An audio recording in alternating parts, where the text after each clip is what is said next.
Hello दोस्तों, नमस्ते, प्रणाम। मैं सुषमा पंडित अपने यूट्यूब चैनल पर आप सभी का स्वागत करती हूं। आज मैं आप सबके लिए बहुत ही सुंदर सा अवधी नाच गीत लेके आई हूं। अगर आप लोगों को पसंद आता है तो लाइक कीजिए, शेयर कीजिए और कमेंट में गीत कैसा लगा है ज़रूर बताएं। अगर मेरे चैनल पर नए हैं तो मेरे चैनल सिंगर सुषमा पंडित को सब्सक्राइब कर लीजिए ताकि हर नए वीडियो आप तक ज़रूर पहुँचे।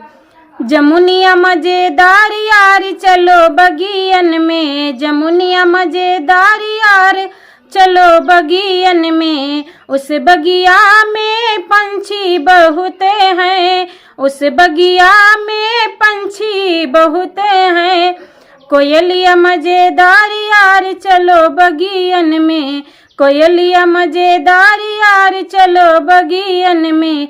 जमुनिया मजेदार यार चलो बगियन में, जमुनिया मजेदार यार चलो बगियन में।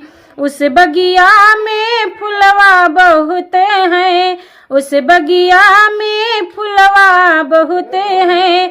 गुलाब मजेदार यार चलो बगियन में, गुलाब मजेदार यार चलो बगियन में।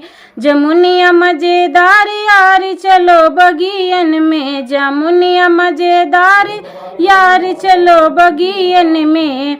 उस बगिया में लड़का बहुत हैं, उस बगिया में लड़का बहुत हैं।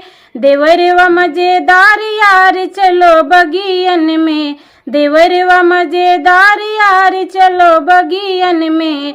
जमुनिया मजेदार यार चलो बगियन में, जमुनिया मजेदार यार चलो बगियन में। बहुत बहुत धन्यवाद फुल वीडियो देखने के लिए। अगर गीत पसंद आया हो तो मेरे चैनल सिंगर सुषमा पंडित को सब्सक्राइब कर लीजिए ताकि हर नए वीडियो आप तक ज़रूर पहुँचे। मिलते हैं नए वीडियो नए गीत में, तब तक के लिए नमस्ते, प्रणाम, जय हिंद, जय माता दी।